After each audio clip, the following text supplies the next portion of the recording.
Konsolidasi demokrasi nampaknya sangat relevan untuk dibahas saat Indonesia sedang menghadapi estafet kepemimpinan nasional melalui pemilu 2024. Setiap pergantian kepemimpinan nasional harus dipastikan sesuai dengan kehendak rakyat. Oleh karena itu, proses sirkulasi politik dan reproduksi kepemimpinan nasional harus terencana dengan baik dan dalam bingkai demokrasi. Demikian disampaikan oleh Marsikal TNI Purnawirawan Joko Suyanto saat memberikan sambutan dengan judul Demokrasi dan Estafet Kepemimpinan. Sambutan ini disampaikan dalam Rakernas 4 IKA Lemhanas yang dilaksanakan 20 Januari 2024 di Jakarta. Oleh karena itu, saya ingin mengajak di segmen ini untuk berbagi tentang sirkulasi dan reproduksi kepemimpinan demokratis ke depan yang harus menjadi lebih baik. Saya akan memulai dengan menyinggung kembali tentang konsep kepolitikan yang relatif lama, tapi sangat penting dan relevan, yaitu konsolidasi demokrasi. Sebagian besar dari apa yang disampaikan pagi hari ini sudah pernah saya sampaikan menjelang pemilu 2014 yang lalu. It was 10 years ago, sudah lama sebenarnya. Tapi sangat masih relevan dengan apa yang kita alami sekarang. Konsolidasi demokrasi lazimnya bicarakan dalam rangka menjelaskan suatu proses perubahan. Suatu transisi dari suatu rezim atau pemerintahan kepada rezim atau pemerintahan yang lain. Bisa juga dari rezim yang otoritarian menuju satu rezim yang demokrasi atau sebaliknya. Kalau begitu, mengapa kita yang sudah mengalami beberapa kali proses demokrasi masih perlu menyinggung soal ini? Apakah konsolidasi demokrasi kita masih relevan dibicarakan dalam konteks ini? Dalam konteks demokrasi, dalam konteks sirkulasi elit, serta estafet kepemimpinan itu sendiri. Konsolidasi demokrasi dalam suatu proses kepolitikan demokrasi tetaplah diperlukan. Namun demikian, untuk konteks ini, konsolidasi demokrasi mestilah kita artikan sebagai tantangan untuk mengamankan dan mempertahankan demokrasi, memperluas substansi dan nafas demokrasi supaya dia berumur panjang. Tujuan konsolidasi demokrasi adalah pelestarian demokrasi dan menjaganya dari ancaman regresi otoritarian yang mencari kesempatan dalam topeng dinamika kepolitikan demokratis. Ada dua syarat konsolidasi demokrasi. Hal demikian, saudara sekalian, memerlukan setidaknya dua syarat penting. Yang pertama adalah jaminan terselenggaranya peranata-peranata politik dalam prinsip dan norma-norma demokrasi. Yang kedua, dikokohkannya sistem sistem nilai publik untuk mengukur dan mengevaluasi proses sirkulasi elit agar berjalan secara demokratis dengan hasil akhir yang baik bagi demokrasi sesuai dengan kehendak rakyat banyak, dan harus menghasilkan suatu rezim politik baru yang sangat demokratis dan membawa kemajuan dan kesejahteraan bangsa. Untuk mendapatkan hasil akhir yang memadai dari sirkulasi elit dan konsolidasi dalam demokrasi, maka perlu memperhatikan proses reproduksi dan adaptasi elit yang terlibat di proses demokrasi. Membayangkan proses reproduksi dan adaptasi elit di masa depan adalah langkah awal untuk memahami perubahan atau sirkulasi elit dalam demokrasi kita yang sedang berkembang saat ini. Konon para ahli mempercayai suatu postulat bahwa hidup dalam institusi demokrasi dengan sendirinya akan menumbuhkan nilai-nilai pro-demokrasi dalam kehidupan publik. Lebih dari itu, institusionalisasi demokrasi akan membentuk kultur demokrasi. Dengan penekanan institusional ini sungguh menjadi penting untuk memperhatikan kemungkinan-kemungkinan reproduksi kepemimpinan di masa depan, reproduksi kepemimpinan di masa depan. Salah satu pemikir, Bapak-Bapak pasti pernah dengar nama ini, Max Weber, mengatakan bahwa bisa saja munculnya kepemimpinan karismatik pada suatu demokrasi yang hiruk-pikuk melalui reproduksi yang memunculkan sifat-sifat non-institusional, misalnya melalui krisis atau pergolakan. Watak kepemimpinan yang muncul dari sini, termasuk aspirasinya terhadap demokrasi, tetap tidak bisa dijamin. Namun dalam banyak hal, dalam banyak kasus, para pemimpin dengan gaya demagog yang demikian itu, yang muncul dengan memanfaatkan krisis atau gejolak sosial, seringkali secara mengejutkan bisa membentuk pemerintahan yang justru bertentangan dengan demokrasi itu sendiri, bahkan bisa menuju ke pemerintahan yang otoritarian. Oleh karena itu, kepemimpinan demokratik seperti apa yang diharapkan? Maklum bahwa pemimpinan demokratik yang kita harapkan lebih besar kemungkinannya muncul dalam suatu wadah reproduksi elit yang terlembaga, stabil, berproses dalam bingkai demokrasi. Dari sini jadi lebih mudah dimengerti mengapa mempertahankan pertumbuhan ekonomi, menjaga harmoni sosial, mengurai dan meredam potensi konflik sosial menjadi amat sangat penting. Semua itu perlu dilakukan untuk mengurangi peluang-peluang bagi munculnya gejolak, munculnya krisis yang dapat menginterupsi demokrasi itu sendiri.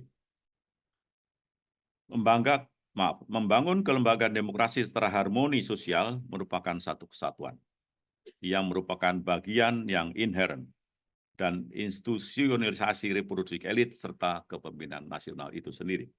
Di samping itu perlu diperhatikan dimensi lain dalam sirkulasi elit, yakni proses adaptasi elit. Para ahli berpandangan bahwa adaptasi elit biasanya berisi 3 elemen penting. Pertama adalah orientasi nilai dari elit itu, elit lama dan elit yang baru. Yang kedua adalah pola manifestasi kepentingan dalam politik nasional dari elit lama dan elit baru. Dan yang terakhir adalah perubahan dalam pola relasi antar elit, misalnya perubahan dalam bentuk-bentuk koalisi pasca pergantian kepemimpinan.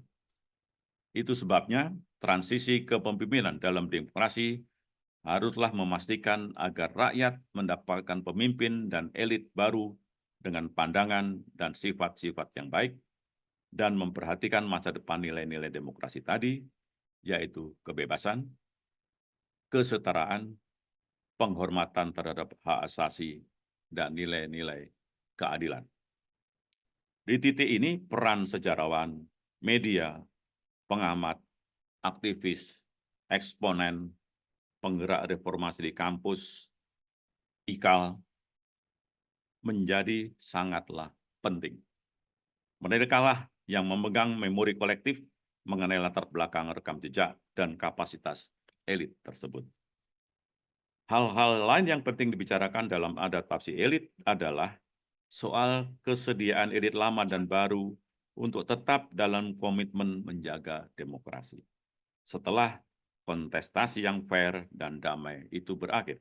Masalah besar muncul apabila elit lama tidak bisa menyesuaikan diri dengan nilai baru yang terbentuk, atau sebaliknya, elit baru yang justru gagal memenuhi komitmen untuk mempertahankan nilai dan prinsip demokrasi yang mengantarkannya.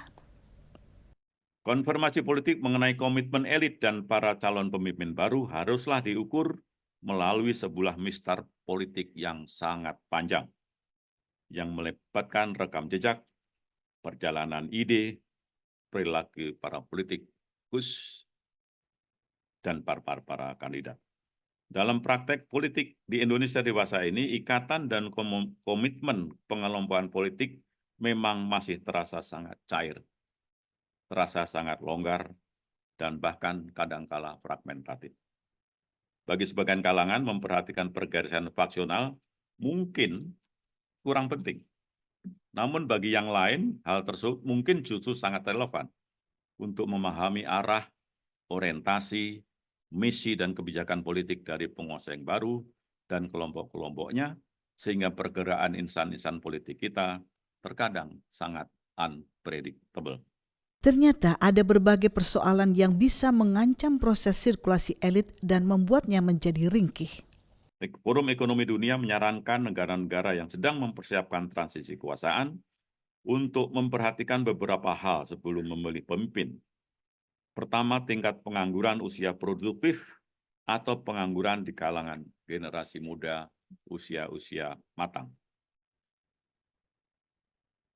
Elit mesti peduli akan kemungkinan adanya perkiraan atau ramalan the lost generation dari banyak kaum muda yang dapat mendorong mereka ke arah nihilisme politik. Prospek ekonomi yang kurang menggairahkan bagi banyak kaum muda membuat kepercayaan mereka terhadap demokrasi berkurang dan partisipasinya pasti akan menurun pula. Sebuah pandangan dari sisi lain tentang bonus demografi yang selama ini hanya diambil dari sisi kuantitatifnya saja, namun harus kita lihat juga dari sisi kualitas kehidupan mereka. Akibatnya legitimasi pemerintah menurun dan aspirasi politik non-demokratik bisa saja dengan cepat meningkat. Oleh karenanya pemikiran dan kerja keras dan kerja cerdas untuk mengurangi angka pengangguran yang kita hadapi dengan menciptakan lapangan kerja menjadi amatlah sangat penting. Hal kedua yang perlu diperhatikan adalah pandangan publik yang tumbuh dalam kondisi di mana dunia politik sekarang sedang mengalami krisis akibat korupsi dan berbagai keterbelakangan etis. Dalam situasi yang gaduh dan sensasional, instruksi media dengan mudah dan cepat masuk dalam hiruk-pikuknya krisis dan menyediakan semacam referensi moral yang bersifat instan. Dengan itu, segala macam skandal muncul dan dengan segera mengganggu proses pergantian kekuasaan demokrasi yang sangat kita harapkan. Ada beberapa contoh di negara lain bagaimana banyak calon pemimpin yang rontok, bahkan jauh menjelang proses sirkulasi itu terjadi. Dengan kondisi semacam ini, Bapak-Bapak dan Ibu sekalian, Forum Ekonomi Dunia menyarankan untuk mencari figur-figur pemimpin yang rekam jejaknya jelas, baik, bersih dari skandal dan potensial, dan memiliki potensi yang tidak bertentangan dengan demokrasi setelah menjalani proses demokrasinya dengan baik pula. Hal ketiga yang tidak kalah penting untuk diperhatikan adalah ekonomi dan pertumbuhan kelas menengah.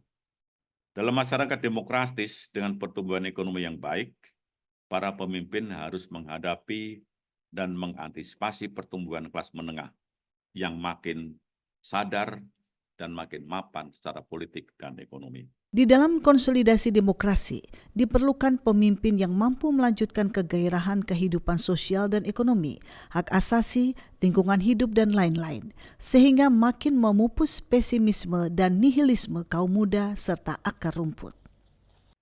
Pada intinya, kita mesti memahami bahwa sirkulasi reproduksi kepemimpinan nasional dan adaptasi politik yang bakal mengikutinya, sedari awal mesti diberi syarat dan bobot nilai. Bukan sekedar banyak-banyakan pasang baliho, banyak-banyakan poster, banyak-banyakan bagi sembako, dan lain-lain. Mencari pemimpin di era demokrasi Indonesia dewasa ini tidak boleh sekedar beda. Juga tidak boleh sekedar karena yang bersangkutan sering beredar di televisi, di koran-koran, di pohon-pohon, bahkan sekarang di sepanjang jalan tol banyak. Saya lihat wajah saya kok nggak ada di situ. Karena di era teknologi informasi, kebebasan, dan keterbukaan seperti sekarang ini, semua itu dapat dilakukan dan dapat direkayasa. Pak Joko pinter nih. Mencari pemimpin di era demokrasi tidak dapat dimulai dengan ukuran-ukuran yang bersifat kuantitatif, melainkan etis, normatif, dan kualitatif. Justru karena kita berada menghendaki kelanjutan dari demokrasi, maka sudah selayaknya kita mencari pemimpin di era ini harus dimulai dengan pengenalan akan nilai, komitmen, serta sikap para calon tersebut terhadap masa depan demokrasi dan masa depan bangsa kita. Bukan sekedar mencari kekuasaan. Jangan pernah kehilangan harapan dan kepercayaan kepada demokrasi kita yang sedang tumbuh ini.